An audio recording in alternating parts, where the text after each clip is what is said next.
बिस्मिल्लाहिर्रहमानिर्रहीम। अस्सलाम वालेकुम। मैं हूं महरीन सब्तैन। देख रहे हैं आप मेरा यूट्यूब चैनल और फेसबुक पेज। नाज़रीन, अपने इस चैनल पे मैं आपके साथ वो कहानियाँ भी शेयर करती हूँ जहाँ आपको कुछ बताना मकसूद हो। हमारे रवैये, हमारी बर्दाश्त, हमारा ज़ब्त जो जवाब देता जा रहा है उसके नतीजे में जो अलमनाक वाक़यात पेश आते हैं वो बड़े ही तकलीफ़ देह होते हैं। डॉक्टर महविश का वाक़या इस वक्त बहुत ज़्यादा गर्दिश में है, बहुत वायरल है। लोग बहुत ज़्यादा उनकी फ़ैमिली के साथ अपनी हमदर्दी का, अपने अफ़सोस का इज़हार कर रहे हैं। डॉक्टर महविश जिनको यकीनन उनके वालिदैन ने पढ़ाने में एक वक़्त लगाया, एक मेहनत की डॉक्टर महविश ने, डॉक्टर जैसे पेशे से वो वाबस्ता हुईं। उनके कोलीग्स बताते हैं कि बड़ी हमदर्द, बड़ी नेक खातून थी। लोगों की मदद करने की कोशिश किया करती थी। डॉक्टर महविश हुसैन रात तकरीबन 8 बजे हॉस्पिटल से ड्यूटी ख़त्म करके जैसे ही बाहर निकलती हैं और अपने रास्ते पे होती हैं, घर की तरफ जा रही होती है कि उन्हें ताक कर 3 अफ़राद उनकी सवारी से निकालते हैं। उसके बाद उन पर ताबड़तोड़ गोलियाँ बरसाई जाती हैं। 1 नहीं, 2 नहीं, 3 नहीं, 9-9 गोलियाँ उनके सीने में मारी जाती हैं और उसके बाद ये तीनों अफ़राद वहाँ से फ़रार हो जाते हैं।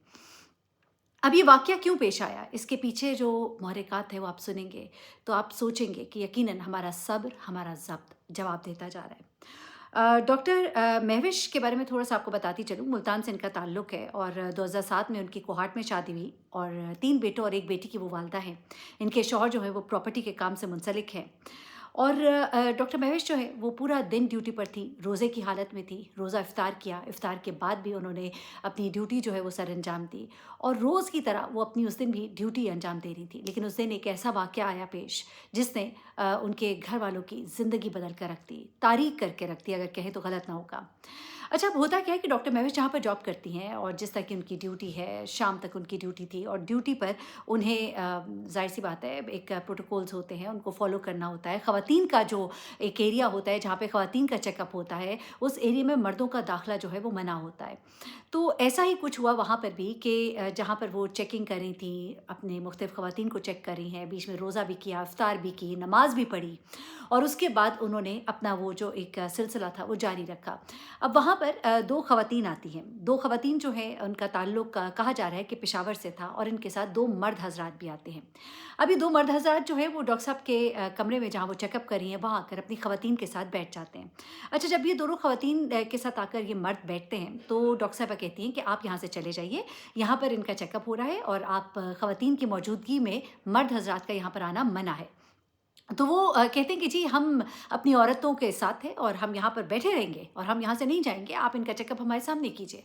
तो उन्होंने कहा कि बेशक ये आपकी बीवियाँ हैं, लेकिन यहाँ पर जो दूसरी दीगर ख़वातीन मौजूद हैं, उनसे आपका ताल्लुक नहीं और दूसरी बात ये है कि हम खुद भी ख़वातीन हैं और हम प्रेफ़र करते हैं कि हम खातून का अकेले में चेकअप करें।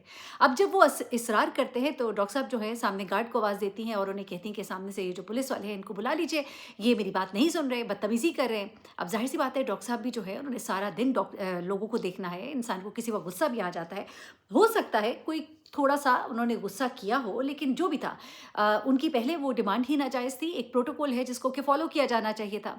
अब डॉक्टर साहब ने जैसे ही कहा तो वो आ गए और उसके बाद उन्हें ज़बरदस्ती वहाँ से उठाया गया। उन्होंने जो भी बोला, नहीं बोला, डॉक्टर साहब ने अपनी ड्यूटी जो है वो पूरी की, बाकी जो काम थे वो भी निपटाए। उसके बाद उनकी छुट्टी का टाइम हुआ और डॉक्टर साहब अपनी सुना है कि मैंने गालिबन रिक्शा उन्होंने बुलाया था घर जाने के लिए और वो अपने जो भी इन ड्राइव थी उसमें बैठकर जब वो जा रही थी तो ये 3 अफ़राद जो हैं ये वहाँ पर शाम से ताक लगाकर बैठे थे, जिनमें से 2 अफ़राद जो सीसीटीवी कैमरे में जिनकी तस्वीर आई हैं या जो भी वीडियो तस्वीर आई है, वो तो वही अफ़राद हैं जो कि उन खातून के साथ आए थे और उनके अलावा एक और शख़्स था।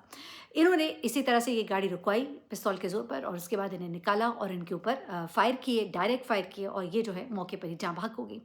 अब इस पर वहाँ इलाके में बहुत गम-गुस्सा पाया जाता है। डॉक्टर एसोसिएशन जो है वो इसके ऊपर शदीद एहतजाज कर रही है और उनका ये मुतालबा है कि इन लोगों को पकड़ा जाए और कहा जा रहा है कि उनके लिए छापे मारे जा रहे हैं। हो सकता है जब तक कि मैं वीडियो अपलोड करूँ उन्हें पकड़ लिया गया हो। लेकिन अब जो कुछ चीज़ें सामने आ रही हैं, कुछ वीडियोज़ जो हॉस्पिटल के अंदर से भी सामने आई हैं कि ये अफ़राद जो हैं, ये उसके बाद बाहर खड़े रहे, ये फ़ोन पर किसी से राब्ते में रहे।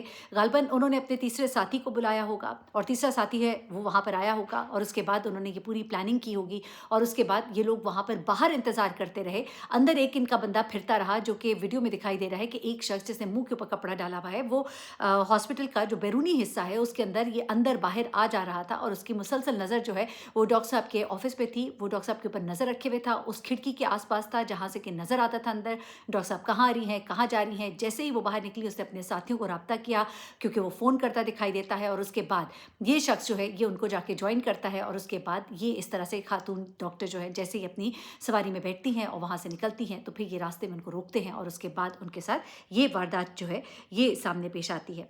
अब यहाँ पर मैं जब ये वाक़या मैं बयान कर रही थी मुझे एक और वाक़या याद आया। मेरे वालिद हैं, उनके एक दोस्त थे और उनके साथ एक ऐसा ही वाक़या पेश आया और इस तरह के बहुत से वाक़यात हैं जो हम सुनते हैं जो हमारे ज़िंदगी में हमें कई दफ़ा पता भी नहीं होता कि हमारा एक गुस्सा जो है हमें पता नहीं न जाने किस अंजाम से दो-चार करेगा। वो इसी तरह से अपनी नॉर्मल रूटीन की वॉक पर जाया करते थे। रमज़ान का महीना था, रमज़ान मुबारक में मैं कहूँगी डॉक्टर साहब भी शहीद ही हैं, ऑन ड्यूटी थी अभी और उनका ये मर्डर हुआ और शहादत और रमज़ान मुबारक के पाक महीने में अल्लाह ताला उनकी दर्जात बुलंद करे। लेकिन अब आप ये देखिए कि वो जो मेरे वालिद साहब के दोस्त हैं, वो इसी तरह वॉक कर रहे थे और एक गाड़ी जो है वो साथ से गुज़री और उस गाड़ी में जो शख्स था उसने ग़ालिबन उनको बड़े साथ से गाड़ी गुज़ारी, वो एकदम से डर गए और फुटपाथ पे चढ़ गए। गुस्से में उन्होंने उसको कुछ बोला या जो भी हुआ, वो शख्स जो है उसने गाड़ी रोकी और न जाने वो किस गुस्से में था, न जाने किस चीज़ का उसको ज़ोम था, उसने अपनी गाड़ी रोकी और गाड़ी से उतरा और कहा कि क्या बोला तुमने मुझे? तो उन्होंने कहा कि तुम देख कर नहीं चलाते गाड़ी, किस तरह से चला रहे हो? उस शख्स ने कहा मैं जैसे भी चला रहा हूँ, तुमने मुझे क्या बोला? उसके बाद उसने गाड़ी के अंदर हाथ किया और उसने अपनी पिस्तौल निकाली और आप सोचिए कि वो इलाका जो था वो इस्लामाबाद का बड़ा ही एक सिक्योर्ड एरिया था, मैं उसका नाम नहीं लेना चाहती। आप सोच लीजिए कि एरिया आप कह लीजिए कि बड़ा ही हसास इलाका ही था तकरीबन और उस एरिया में उस बंदे ने अपनी पिस्तौल निकाली और उसने उन्हें वहीं पर मौके पर ही शूट कर दिया। ये आज से बहुत पहले की बात है, ये जब हम छोटे होते थे ये तब का वाक़या है। इसी तरह का एक और वाक़या यहाँ लाहौर में पेश आया था जहाँ आपने सुना, मैंने बल्कि उसे रिपोर्ट भी किया।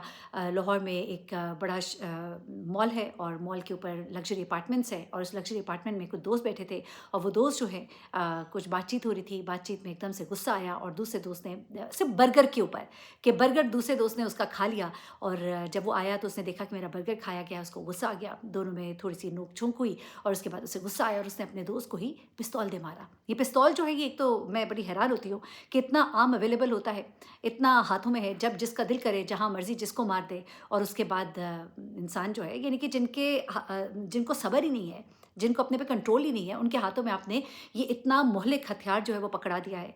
लोगों में सब्र की, बर्दाश्त की कमी है। एक छोटा-सा मशवरा है मेरा आपके लिए कि आप अपने पर ज़रा कंट्रोल रखें ताकि किसी को आप नुकसान ना पहुँचाएँ, आपकी वजह से किसी को तकलीफ़ ना हो और ज़ाहिर-सी बात है एक लम्हा ही होता है गुस्से का जो आपकी ज़िंदगी को तबाह बर्बाद कर देता है। तो आप थोड़ा-सा इस चीज़ में एहतियात बरतिए।